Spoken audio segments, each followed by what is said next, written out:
YouTube চ্যানেলের জন্য কি ভিডিও বানাবো, সূর্যের বিপরীতে দাঁড়িয়ে আছি। এত সুন্দর একটা প্লেস, কিন্তু সূর্যের যে রশ্মি আপনারা দেখতে পাচ্ছেন এই দিকটাতে, ঠিক আছে, তেমন একটা ভিডিও আসে না। কিন্তু যাই হোক, এই জায়গাটা অনেক সুন্দর। আসলে আমি কোনো গ্রামে না, এটা কিন্তু শহরের অদূরেই সাগর পাড়ে সুন্দর একটি জায়গা, বিচ। আমি আপনাদেরকে একটু ব্যাক ক্যামেরা দিয়ে দেখাবো। এই যে আপনারা এখন দেখতে পাচ্ছেন সূর্য একদম তাকিয়ে আছে, প্রচণ্ড রশ্মি। কিছু করার নেই, কারণ এত সুন্দর জায়গা, এত সুন্দর একটা প্লেস, যা অসাধারণ অসাধারণ। এই পাশে আমার পিছনে এইদিকে সূর্য। তো এই যে দেখেন, এটা কিন্তু শহরের পাশেই। আপনি যদি খুঁজে নিতে পারেন, আপনার যদি আইডিয়া ভালো থাকে, রুচি ভালো থাকে, তাহলে আপনি ভালো মানের ভিডিও তৈরি করতে পারবেন। আপনি সেই আইডিয়াটা আগে লাগবে, আইডিয়া নিয়ে আপনি এগিয়ে যান সুন্দর সুন্দর জায়গায়। আপনার ভিডিওগুলো মানুষ দেখবে এবং ভালোবাসবে।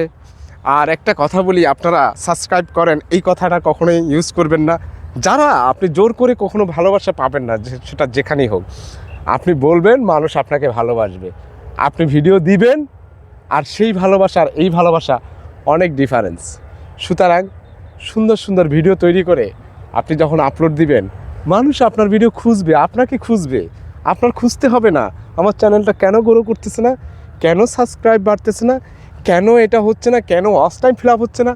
আপনি যখন সুন্দর সুন্দর ভিডিও সবার সামনে নিয়ে আসবেন, তখন মানুষ সার্চ দিয়ে আপনার চ্যানেলটা খুঁজবে। ভাইয়ের চ্যানেলটা কই, নতুন কোনো ভিডিও আসছে কি না আমরা একটু দেখি। কিন্তু সেই আইডিয়া আপনার ভিতরে থাকতে হবে, কোন রিলেটেড কি ভিডিও আপনি তৈরি করবেন, সেই মোতাবেক যদি আপনি এখানে প্রতিদিন দিতে পারেন, ইনশাল্লাহ আপনার চ্যানেল অবশ্যই গ্রো করবেন। আমি আপনাদেরকে চমৎকার এখন একটি দৃশ্য দেখাতে চলেছি। এই যে ভাইরা তো মাছ ধরে আসছেন, মাছ ধরে ক্যামেরার ওপাশে। তো যারা এখন হাত পা ধুচ্ছেন, সুন্দর একটি জায়গা। ভাই মাছ পাইছেন? ভাইয়া মাছ পাইছেন নাকি? ও আচ্ছা। তো অসাধারণ একটি জায়গা।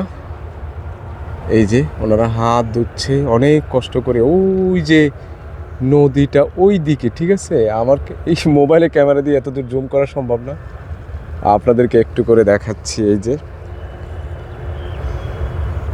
এই এই এই যে ছোট ছোট ইয়াগুলো দেখতেছেন না, এগুলোর ভিতরে কিন্তু মাছ আছে। হ্যাঁ, এগুলোতে ভিতরে কিন্তু প্রচুর মাছ আছে, কারণ এখানে ডালপালা ফেলে রাখছে মাছগুলো থাকার জন্য। আর এই দিকটাতে বন্ধের দিনে মানুষ খেলাধুলা করে। ওই যে আপনাদেরকে একটু জুম করে দেখাই, এই যে জাহাজ দেখা যাচ্ছে, আপনারা বুঝতেছেন কিনা জানি না, যদিও আমি দেখতেছি, আপনারা দেখেন কিনা ঠিক বুঝতেছি না। পুরাটাই এখানে গাছ ছিল, গাছগুলো কিন্তু শেষ, ঝড় তুফান আর ঢেউয়ের তীব্রতায় সেগুলো উপড়ে গেছে। তো এই হলো। তো একটু করে আপনাদেরকে দেখালাম এই ব্লগটি। আপনারা যারা ইউটিউব নিয়ে কাজ করেন, তাদেরকে বলবো ভাই, আমিও একটা, আমার ছোট চ্যানেল, তবে আইডিয়া আছে। আইডিয়া আপনি সময় দিবেন, সুন্দর কন্টেন্ট তৈরি করবেন। আপনার একটা কন্টেন্ট দিয়ে আপনার পুরো চ্যানেলটা মনিটাইজেশন পাওয়া সম্ভব, একটা কন্টেন্ট দিয়ে। তবে আপনি যদি এরকম প্রতিনিয়ত চেষ্টা চালিয়ে যান, কন্টেন্ট দিতে থাকেন, যে কোনো একটা কন্টেন্ট সেখান থেকে হিট করবে, আপনার চ্যানেলটা উঠে যাবে ইনশাল্লাহ, আপনার পরিচিতিও বেড়ে যাবে। তখন দেখবেন হাজার হাজার সাবস্ক্রাইবার আপনার হয়ে পড়ে আছে, আপনার ভিডিওর অপেক্ষায় আছে। আমি আপনার জন্য দোয়া করি, আপনার জন্য শুভকামনা রইল।